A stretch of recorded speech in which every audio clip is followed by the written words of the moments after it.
This will be a quick work drive, not all the way, but I figured I would try to talk about the breaking news that just happened recently with the firing of Tim Cindric, Kyle Moyer. I kept wanting to say Jamie. All right, there we go. Sorry.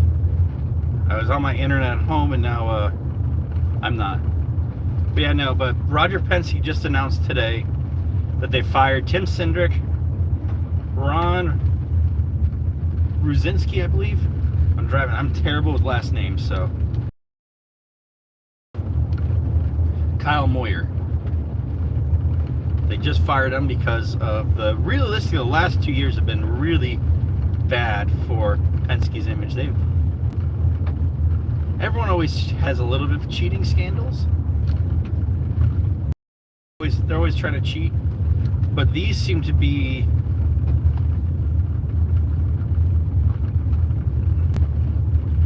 recently. It seems to be like a little bit more than what your typical cheating would be. I mean, especially what happened at St. Pete, and that was a fluke thing. They found that. If the internet did not go out at St. Pete, they wouldn't have been caught for cheating then. But yeah. So unfortunately, I'm really shocked about how many people they fired, and I do not believe they will be done. Per a couple sources I have, there might be some technical people on the technical inspection side that might be let go as well, and I don't know what they're doing, but I know Roger Penske feels real bad. And honestly, I feel bad for Roger because, and Penske as a unit, not necessarily the people involved with the cheating, is they probably, everyone always cheats. There's in racing, you're always trying to get the edge on somebody else. But the way that it's been done has just been terrible. And I mean, what Tim Cindric got within 16 months, they went from the cheating scandal at St. Pete, he gets suspended, they moved him to IMSA, and then they got in trouble for cheating in IMSA, and then came back, and now we have this at the 500. So, and I don't think it's just, and these events are probably it's probably not a one-time thing with them doing this. But before when Penske was there, I mean, there probably was cheating, but it was not to this level. And Roger handled it really well. And whatever they're doing at Penske right now, they're screwing up. So, but I also want to say, I do not believe that the firing is over. I believe the IndyCar side's going to have some people fired. The way they handled the situation, the tech inspection was handled, I love the people there, and I don't think it's most of it, but whoever is in charge, they're probably going to have to do some shakeups there, because that was not handled well. This should have been the way it was done. And if it's true what Marshall Pruitt said, that they've known about it all along, I think that there needs to be some shakeups there. If it is true, and I believe people are off the record with that, but if they've known about it and they've been letting it slide, I think that there should be a shakeup, at least on the IndyCar side as well, because that looked pretty bad. That was pretty embarrassing. And the embarrassing part was when you have people pointing it out, and they're almost like the officials are looking the other way. And I don't think they're doing it I don't know what's going through everyone's heads or not, but that didn't look good. So, and I want to give a shout out to Doug Bowles. He did a phenomenal job with, I think, handling the situation. He went with the original penalty and then just was honest, straightforward, and brought it up like, hey, I didn't sleep well, didn't sit right with me, called Mark Miles, and we decided to put him in the back. And I think, honestly, that's probably the best thing that could have happened. But I think IndyCar needs to be prepared for something like that to happen. Not necessarily to that level, But I think if we're going to have a fast 12, they should have had at least one or two the 2 cars prepped so that if someone fails an inspection, they can be in line to be in the fast 12. Or if that were to happen, they get bumped to the last row qualifier, and it should have been Power, Newgarden, VK, and Abel going for the last row qualifier. They should have. It seemed like there was some organizational, and that's the hard part about the way they do that. I think David Land brought it up, and he's 100% right. You need a pull day on Saturday, bump day on Sunday. That would have solved. The way they do it, it kind of messes with, well, these guys are locked in, but these guys are too, but they're in different levels and tiers. That way, if you found out someone was cheating on Saturday, you bump them to the back, you bump them out, and they have to bump their way in the next day. I think that's a fair assessment, and honestly, that's what I loved before. What IndyCar did is they did a very good job of. I love the 2 weeks of it where you had the first 3 rows one day on Saturday before bump day, and then the Sunday the week before bump day, you have the next 3 rows, and you get the last. And then you just keep going. And the last day, you fill the rest of the field out, and then the Sunday that we just had would have been bump day, and you bump in and out that way. I love that system.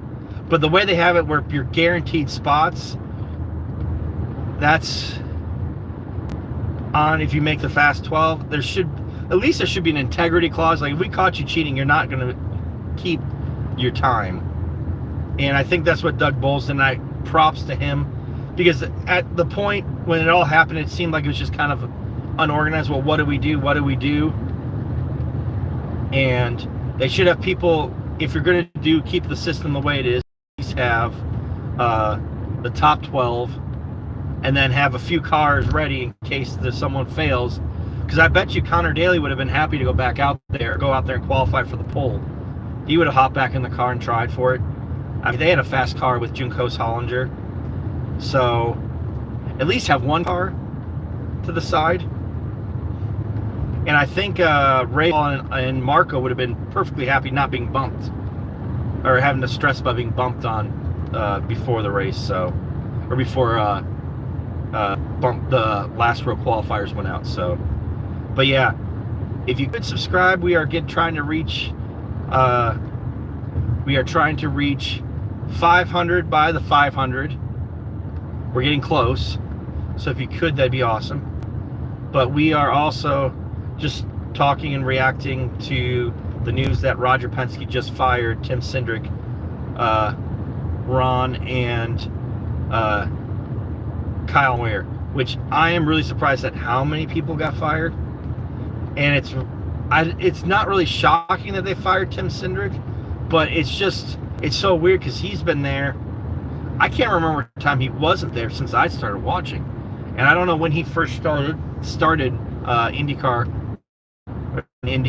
series and with Penske.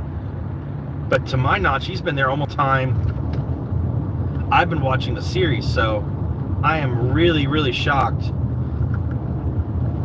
that happened, and I'm really sad that he's gone. But I mean, that was the right call. I think since Penske left, while that team is still qualifying, doing strong, something has been off. And I don't know if it's an integrity thing but that team's just been off since Penske hasn't been really getting involved with it. So really sad to see. I really liked Tim Cindric, but I mean, you got to pay Penske has to pay the price, the Team Penske, and so many screw-ups in the past 2 years. I think that was the right call. I think they need to get another manager in. I don't know who that is. Maybe Michael Andretti can take over now that he doesn't have his position at Andretti That would be an interesting thought. Michael, because honestly, that might not be a bad idea. Michael Andretti was pretty good with Andretti Autosports. I think they went too far with all the F1 stuff that it kind of, and I think he lost some of that too. But he might be a good replacement for those guys, even if it's temporary. Because I would imagine Michael would still want to be involved. So maybe Michael Andretti to take over Penske. Could that happen? Let me know what you think in the comments below. But I think that they need definitely some shakeups there, because they just haven't been running right. At least the IndyCar program. NASCAR, obviously, they've been doing pretty well, but it's been really, and I feel like it fuels the fire that everyone else says that you can't have Team Penske. Penske can't own the track and the series, because I disagree. I think you can. I think he had the wrong people involved. They were the right people, but I don't know what's going on, but they definitely needed that shakeup. And I think they need some other leadership in there. And hopefully they get that. But yeah, I was really shocked to hear that Tim Cindric was gone. It was happening, but I'm still shocked. But yeah, so maybe Michael Andretti too, and I might just be starting that rumor, but could they pick up a Michael Andretti to run Team Penske? I mean, he wouldn't be a bad idea. He did a pretty good job with Andretti Autosport. I think towards the end they were more focused on the F1 stuff, and I think that they seem to be trying to be more of like an F1 team instead of an IndyCar team, and I think that's was affecting them then and kind of affecting them now. So that might be an interesting thing. Could Michael go there? But also, if you could subscribe, that'd be awesome. We're trying to get to 500. But yeah, talking about Team Penske firing, or Roger Penske firing Tim Cindric, Ron, and Kyle Moyer. And I'm kind of surprised that many. But I also do not be surprised. I have a feeling there might be some IndyCar people being fired on the IndyCar side, because I heard the technical side was not managed well. And I hate to say that, but because usually a lot of the technical people live around here in Indianapolis. But from what I heard, it sounds like there were some people that were not too. There were some IndyCar officials involved with this in a different function, or not doing their job. So I hope that's not the case, but I think that you're going to have some IndyCar people fired, because they had a fight. They had a fight on pit. The team owners were arguing with them. They had blow torches and a grinder to try to get the seam fixed again so they could run out and qualify. So I mean, the fact that they almost got away with that. If it wasn't for Chip Ganassi and a few of the other team owners, that might have happened. So I don't know what's going to happen, but I don't think the firing's done. But I think Penske and Doug Bowles, who I also want to give again props to, did a wonderful job. I think managing a bad situation. They went by the rules, and then they sat overnight and like, you know what? I think we need to look at the rules again, because that was. You couldn't have Joseph Newgarden and Will Power start 12th or 11th and 12th with other cars who barely missed the top 12. They should have been in those rows, and I think that was a fair thing to do. I feel bad. The hard part is I thought it was honest and fair what Mario said, that they should requalify the last row, but I don't really think it would have made a difference. Dale Coyne and Jacob Abel, I'd love to see them have a shot at it, but their cars were not very good. I think between Marcus Armstrong and Rinus VeeKay, it was like a 3-mile-an-hour difference. And the Penskes would, even with, that little aerodynamic thing, I don't think would have made too big of a difference, but like a 3-mile-an-hour difference, and they probably would have gone, they probably still would get bumped out. But Let's see if IndyCar has something else for us. Tomorrow I'm hoping to do a little bit more coverage as well from the track. It all depends on a couple things, but currently I'm heading to work, but I thought I'd come on here and tell you guys about that, the updates. If you could like and subscribe, that'd be awesome. Hopefully, and there's also the chance of rain now on Sunday. However, it looks like the chance of rain keeps going down less and less. At least the last time I checked was like a 26% chance in the morning. Actually, it might have been 16. I don't know. I'm keeping an update for you guys, but I'm hoping we miss it. And I also, if anyone on here is interested in a suite, it is not our suite, and it's not a ticket suite, so you have to still buy a ticket to get to the track. But Fanfare has a $217, or was anyways, I haven't checked since this morning, a $217 ground suite. So it includes food, alcohol, drinks. I believe, I almost don't want to say it because the one year we had a interesting time with it. There's a garage and pit passes prior to the race, and then post-race passes, so to get into the garage. So, and it's right in Pagoda Plaza, so everything's happening going on there. So if your seats are nearby, be sure to check that out. I put the link in the post on this page. Trying to post, I want to make sure I give everyone who supports me a shot at something that's pretty cool. It's nice, especially if it rains. It was really nice last year when it rained, because when it poured, yeah, we didn't have any problem. We just sat in a tent and waited it out. But yeah, so a lot of stuff going on this week. It's going to be Carb Day on Friday. We will be at Carb Day. We will be at IRP, and I'm trying to get someone else to help me and go to the Main Street and Speedway has a block party. So I'm going to try to do all three of those. I don't know how. I'm not going to get a lot of sleep this weekend, so, which is fine. I love this weekend. It's a great time. And then Saturday is the drivers meeting autograph session at the Indianapolis Motor Speedway. We will be at Ray Skillman's event for Harf and taking some pictures and doing stuff. Being very careful, of course, because it is a beautiful I'm going to call it a museum. I don't know if it's collection. Collection is probably the right word for it. But it sure feels like a museum, and it is beautiful. But there are so many cars, and you just have to be careful because you don't want to touch anything. But it is amazing. Ray Skillman does a phenomenal job, and I'm honored to be going to that banquet, either breakfast in the morning, not a banquet. And then Sunday, we also have, of course, the Indy 500. And we will be there bright and early, hopefully get the fireworks this year. I always seem to miss it by about a couple minutes.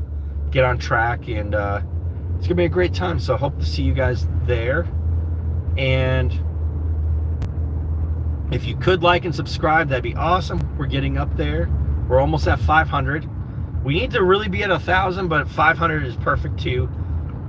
And thank you guys so much for all your support. And I am going to be exiting this live as I head to work. So hope you guys have a wonderful day, and I'll let you guys know further updates here shortly.